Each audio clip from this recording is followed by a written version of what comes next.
I'm Tom Stevenson, and I'm a professor of construction management. Welcome to my YouTube channel, All Things About Construction. Today, we're going to be talking about mentoring and coaching.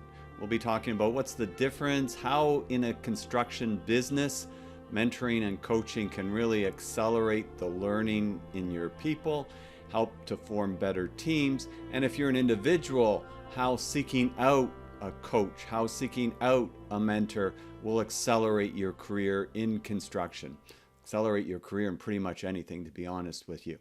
So let's dive in and take a look.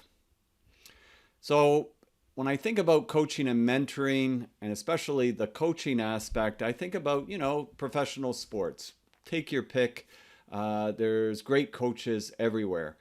Two that come to mind that kind of align with my sort of values and thoughts would be John Wooden.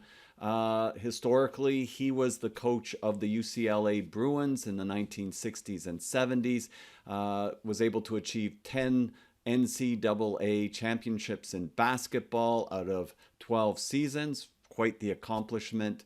Another one, Pete Carroll, Seattle Seahawks. What I admire about these individuals as coaches is that they really brought out the best in their players. They really wanted them to do their very best, and they kind of put the winning aspect on the back burner because they felt if you could really focus in on each player doing their very best for the team, their very best for themselves, then that would lead to victory. And of course, it did. And so that's kind of, that avenue. Whereas if you're just only looking at winning and you're not really considering the other individual aspect of it, it's going to be problematic over the long haul. So this is really, really something that we should think about with the aspect of coaching. And when we think about teaching versus coaching, well, teaching, you might have like a pretty large group of people that you're teaching. But when you're coaching, very often you're taking that individual aside, like if we're talking about sports or if we're talking about a construction project and we have a team. Basically, if you've got a journey person and you've got an apprentice, that journey person is, if they're really doing a good job at basically coaching that individual, they're helping them to get better. They're providing them with deliberate feedback, right? If they get basically deliberate practice, deliberate feedback that's based on the practice they're doing, that's going to accelerate their learning and they're going to get better at what they do. And if they create the right environment where it's a positive environment, it can be a lot of fun. It can require enthusiasm, but it can be a lot of fun that brings that together. We can sort of differentiate that from just teaching. You got a teacher, you got to teach 500 students like I might have in a semester. I can't have that much individualistic time. So you're sort of setting group sort of goals and you're basically having individualistic tests and feedback that way.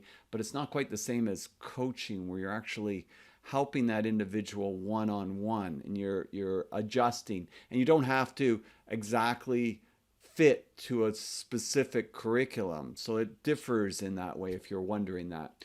Mentoring is different as well. And we'll sort of unpack mentoring, but mentoring is different in the sense that there's not the expectation that the individual is making that adjustment. It's not like they're reporting to that individual. So let's unpack some of this and see what it looks like when we look at it.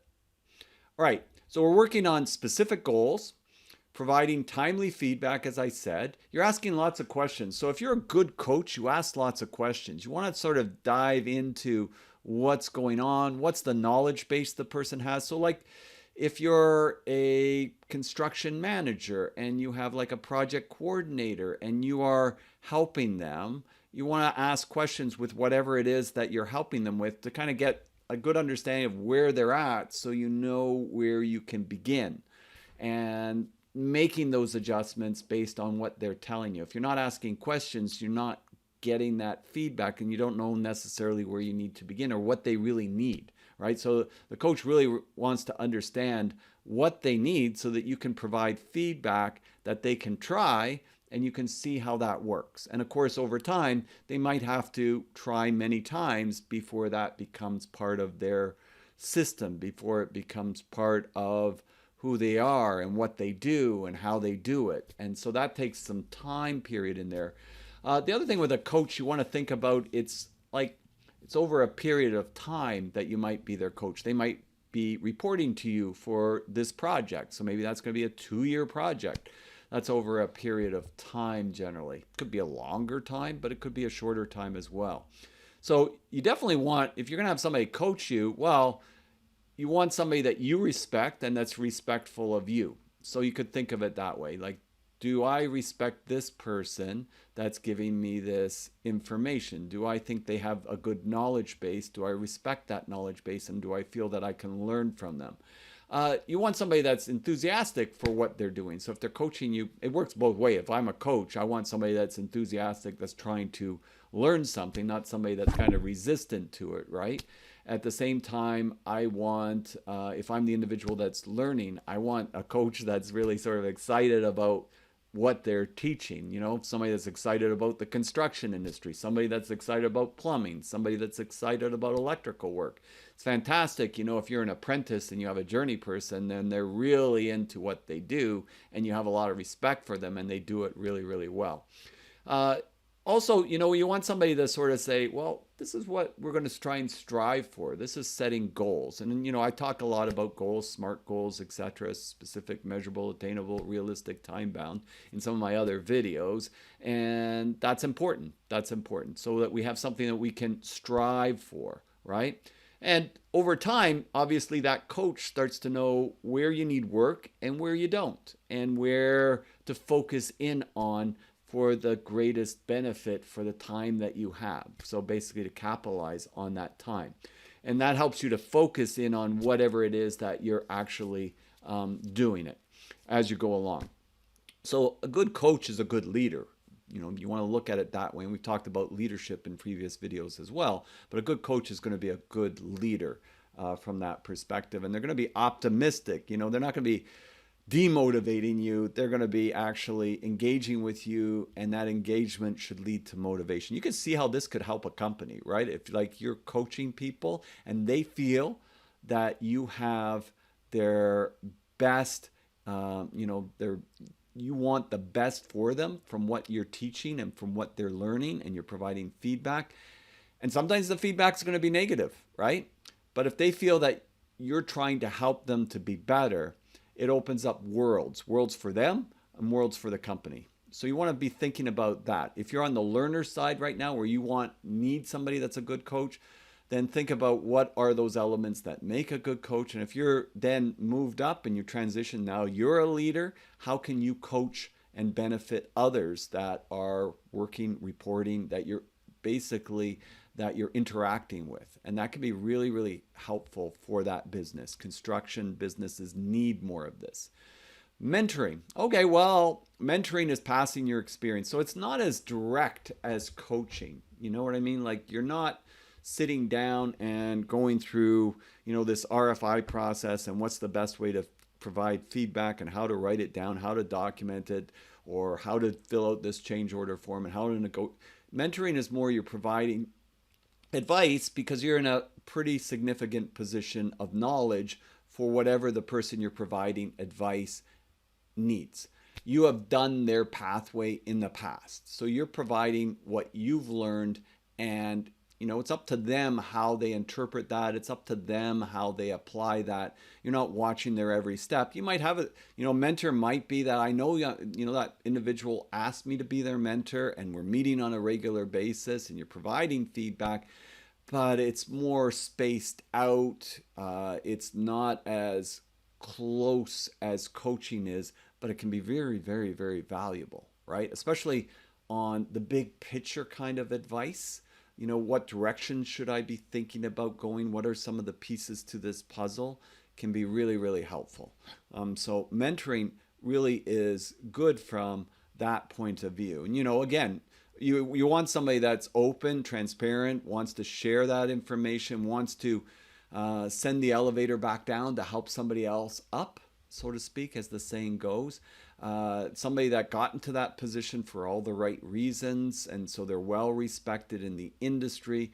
And I think when you find those things, you're going to find that they're definitely enthusiastic and they're willing to provide guidance and they're willing to listen to what are your unique issues so that they can provide more specific guidance that will help you along that pathway. And the one thing I want to say right now is that some companies, they kind of like force things. All right. And I've dealt as a professor of construction management who's dealt with co-ops and dealt with company interactions with thousands of students over the years. I know that some companies will just say you're going to be the coach and you're going to be the mentor of this individual, and this is our new policy, and everybody's going to be coaching and mentoring. Well, I have to say, there's some people, it's not their thing. It's not their thing. And so you don't really want somebody that's newly onboarded to your company to be stuck with somebody that's supposed to be coaching them that is doing it basically because they have to and they don't want to. And some people, they're just not cut out for it. Either they're not good at giving that kind of feedback or instruction. They don't have the patience for it. They don't have the empathy for it. They don't want to share that information because it took them so long to learn it. Those are not the people that you want to have coaching and mentoring. Now, they might be very good people at their jobs. That's how I've seen that. They're fantastic at their jobs, but they're not. This thing is not their thing. So you got to be careful if you're running a business, how you get this to grow in the business. And there will be certain people, though, that are really good at it. A number of people can be really good at it. You also want to make sure that there's some rewards for those people so that they see value in spending that time on that. That can be helpful too. If somebody else that's not is getting more things done, and it seems like they're doing more and they get promoted or get bigger bonuses than the person that's actually really setting out the grassroots and the culture for the company by helping to coach and mentor people, that's not a good signal. You want to make sure that those ones that are spending that time on it are recognized for that. And those types of people, it's not always, especially those types of people, it's not generally that they're looking for more in the extrinsic side of rewards, but intrinsic. But that they get that from doing that. But some extrinsic help, like in the sense of recognition, is really helpful as well. And you have to consider that even though it's hard to quantify, these people that they help now are accelerating. They're much more productive. They're doing a lot more things. So collectively, the business is doing better. So these are the things, between coaching and mentoring that you want to consider. And, the other side of it, and this is more for the individuals here, right? Maybe you're in a business that I don't have somebody directly. Read books. Read lots of books, and books that are going to help you to improve in your field. They might be technical books. They might be biographical books. They might be books on coaching and mentoring. They might be books on learning. They might be books on construction management processes. They might be books on lean construction methodology, on the Toyota production system. There could be a lot of different things. But within that, you may find that there's certain people or authors that you find, even YouTube-wise, that, well, I can't get this at work, but this is really helpful for me. And you work on that, and you see that from that perspective. I've done that over the years at different points. Look for successful individuals, and maybe they don't even know they're your mentor, but you get chances to have coffee with them, or you have chances to have lunch with them. I've done that for sure. I have a couple of individuals that I go out with all the time to have lunch. They don't know they're really mentoring me, but because they're like 20 years older than me and they've been there and done certain things, like headed CEO of a large accounting firm with thousands of employees, another senior professor at University of Toronto. I'm always getting good ideas and feedback on things, and the feedback and good ideas I'm getting from them are on the things that never change, right? And so these are important things to learn and to look for mentors. So you're looking for people you work with that stand out. You might not want to ask them, but you're watching them, you're having the occasional coffee, you're asking questions. So over time, you did act like a mentor, but they didn't really realize it. All right. And so, of course, people that you know directly. So these are all avenues that you can take. From the coaching side of things, I think about John Wooden. Again, this is like an author that, acted like a mentor for me in a lot of ways if I'm talking about authors. And he was before my time. Like I was just a little kid when he was really doing his thing. And so he mentored, though, people over the decades. He lived to like 99 years old, and he was mentoring many people out there, right up to his full life. So you can just imagine. And people that had him as a coach, they always had the greatest respect for him. Decades later, people like Kareem Abdul-Jabbar, Bill Walton, etc. Big, lasting impressions, but not just the superstars, just people that played, maybe second string on the basketball team. The things that they learned and they were able to carry throughout life from that. And he had this pyramid of success. His books are great, so I would highly recommend them. He talks about this, in a period of 14 years, he won championships. He put this success pyramid of success into practice and developed it over the decades. First two blocks of the pyramid are the two cornerstones, because to be strong, you have to have a strong foundation. Cornerstones of success to me in anything are hard work and enjoy what you're doing. That's one of my philosophies with teaching. Make people enjoy what they're doing. They'll want to do it more. Find ways to make it more interesting, to make it more enjoyable, the learning process, and then they spend more time at it, and then they get better at it, right? One cornerstone is industriousness, and the other is enthusiasm. So these are the two cornerstones that he talks about. And so I'm hoping if you made it this far in this video, you're really interested in construction. I know you are. You wouldn't have made it this far. And so these are the types of things that you look for. And just if you're a business owner or a manager, think about how you can integrate some of these things into your daily practices, interactions with the people that you report to help them grow, to send the elevator back so it can put you up to a higher level. So I hope that's given you some ideas. I put out a lot of videos, and if you like this one, please click the like, click subscribe. It really helps to build this community. In construction, it's hard to build a big community, even though we've got millions of people in construction around. It's people like you that are trying to improve themselves, that we're trying to build this community. So please click subscribe and have a wonderful day, and we'll see you next time. And one more thing, if you have a mentor that you had that really struck you, put something in the comments about it. Share some stories. I really appreciate that. So I'm Tom Stevenson, wishing you a wonderful day, and see you next time. Bye for now.